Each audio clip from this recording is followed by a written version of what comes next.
Belum ada, Bu. Oke, kalau tidak ada, saya akan lanjutkan dengan metode yang kedua, yaitu fasi C-means. Fasi C-means. Ini sebenarnya hampir mirip ya, hanya di sini teknik untuk menghitung pusatnya, ini yang berbeda dengan kami. Jadi metode clustering fasi C-means itu merupakan metode clustering yang memperbolehkan sebuah titik berada di lebih dari satu cluster.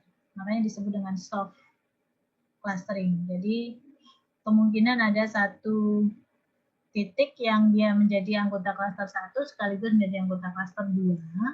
Hanya nanti tetap pada saat penentuan akhirnya itu ditetapkan dia masuk menjadi cluster 1 atau cluster 2, mana yang lebih sesuai. Metode ini dibangun oleh Dan tahun 73, ya, kemudian dikembangkan lagi oleh Bestek di tahun 81. Ini banyak digunakan untuk pattern recognition. Nah, metode ini berdasarkan pada sebuah proses untuk meminimalkan sebuah fungsi tujuan, meminimalkan sebuah fungsi tujuan yang kita sebut dengan JM di sini, di mana JM itu sama dengan jumlahan dari I1 sampai dengan N,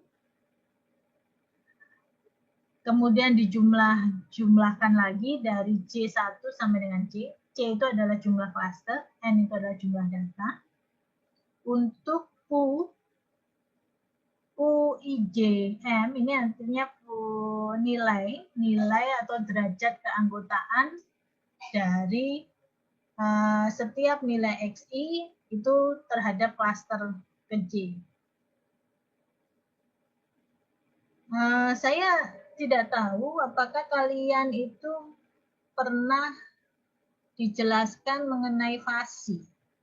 Ini kalau kalian tidak pernah dijelaskan mengenai fasi, kemungkinan agak bingung dengan konsep dari derajat keanggotaan. Jadi di dalam nilai fasi, itu sedikit saya jelaskan. Jadi fasi itu berbeda dengan nilai Cripps namanya. Nilai Cripps itu nilai himpunan biasa. Dimana kalau nilai himpunan biasa itu dia nilai batasnya jelas. Jadi misalkan dia dibagi menjadi dua anggota ya, anggota A dengan anggota B, maka di sini batasnya jelas. Kapan dia dikatakan menjadi anggota A, kapan dia dikatakan menjadi anggota B. Ini yang disebut Cripps. Tapi kalau fasi itu keanggotaan dia ke A atau ke B itu sifatnya soft. Nah, misalkan seperti ini A, ini B, ya. Jadi dikatakan menjadi anggota B itu ada derajat keanggotaannya, ada ketinggiannya di sini. Nah, semakin besar berarti dia semakin yakin ada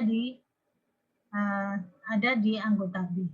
Sedangkan semakin rendah seperti ini misalkan, maka dia dikatakan mempunyai derajat keanggotaan yang kurang. Nah, di mana derajat keanggotaan ini itu nilainya antara 0 sampai dengan 1. Tapi kalau Cripps ya ini hanya 0 dan 1. Kita hanya mengenal dua nilai. Jadi anggota A itu 0, anggota B itu 1. Tapi kalau dengan sistem fasi, titik ini misalkan, ini juga menjadi anggota B dengan derajat keanggotaan berapa. Dia juga bisa menjadi anggota A dengan derajat keanggotaan berapa. Seperti itu. Ya, jadi berbeda konsep dengan Cripps set. Nah, makanya di sini ada yang namanya fungsi keanggotaan atau derajat keanggotaan. Jadi UIJ itu adalah derajat keanggotaan dari setiap anggota XI ada di klaster G. Ya. Jadi XI itu adalah datanya, CJ ini adalah pusat, senternya. Ya. Jadi senternya. Jadi ini kita menggunakan sebuah fungsi tujuan. M-nya itu antara 1 sampai dengan 1. Nah, di sana dikatakan M itu adalah eksponen matrik partisipasi untuk mengendalikan derajat fasi itu menjadi overlap. Ya, karena kalau di dalam fungsi fasi, fungsi keanggotaan fasi, itu bisa terjadi overlapping antara, misalkan saya mau membagi menjadi 2 derajat keanggotaan, ini kemungkinan overlapping seperti ini. Ini misalkan anggota A, ini anggota B, nah ini bisa terjadi overlapping. Nah, di sini kontrol overlapping ini dikendalikan oleh nilai dari eksponen M. Ya. Fasi overlap itu mengacu pada berapa fasi batas antar klaster. Ya. Jadi seperti ini contohnya. Jadi ada jumlah titik data yang memiliki keanggotaan signifikan yang lebih dari 1 klaster. Oke. Nah, fasi di dalam menentukan mana, kapan dia menjadi anggota A, kapan dia menjadi anggota B, ini ada rumusnya, yaitu yang kita menggunakan yang namanya derajat keanggotaan. Ya, derajat yang keanggotaan ini diupdate sesuai dengan rumus yang di sini. Jadi rumusnya adalah derajat keanggotaan I ada di J itu sama dengan 1 per jumlahan dari K sama dengan 1 sampai C. K ini berarti klaster ya. Klaster 1 sampai klaster C dibagi dengan besaran dari XI dikurangi CJ. CJ itu berarti pusat klaster. Ya, dibagi dengan XI dikurangi dengan CK. Ya, hanya di sini berjalan ya. Berarti nanti akan berubah K1, K2, K3, K4 sampai dengan banyaknya klaster. Lalu dibagi dengan 2 per MN. Nah, kemudian juga pusat klaster ini juga diupdate dengan menggunakan rumus seperti ini. Jadi pusat klaster J itu sama dengan jumlahan dari pembagian dari jumlahan I sama dengan 1 sama dengan N itu banyaknya data, dari fungsi keanggotaan mu IJM dikalikan dengan XI dibagi dengan jumlahan dari derajat keanggotaan ya. Jadi kalau seperti ini itu artinya derajat keanggotaan dari UIJ M untuk I-nya 1 sampai dengan N. Nah, iterasi ini akan berhenti ketika kita menentukan sebuah kriteria penghentian antara 0 sampai dengan 1. Jadi kita tetapkan kapan dia berhenti. Kalau sudah lebih besar atau mencapai sebuah nilai kriteria penghentian tertentu, itu kita akan berhenti.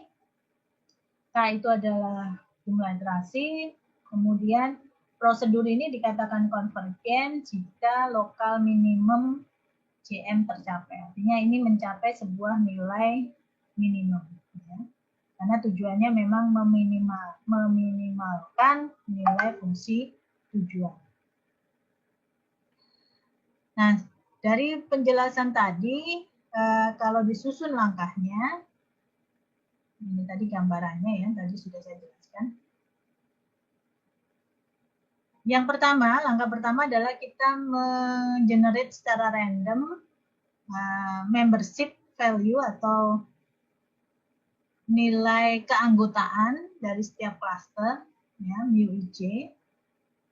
Kemudian menghitung cluster centernya dengan menggunakan rumus ini. Jadi ini diketahui secara generate, ya, ini diketahui terlebih dahulu, di-generate secara random, kemudian dihitung CJ-nya. Lalu setelah itu kita update nilai mu IJ-nya ya, dengan menggunakan rumus yang ditentukan, kemudian dihitung nilai CM-nya. Nah, proses 2, 3, 4 ini diulang sampai CM-nya itu mencapai nilai minimum. Ya, mencapai nilai minimum. Ini contoh hasil fasi C-means, ya, clustering dengan menggunakan C-nya 4, ya, order eksponennya 2. Ini gambar image-nya, ini adalah hasil fasi C-mean clustering. Kita lihat contoh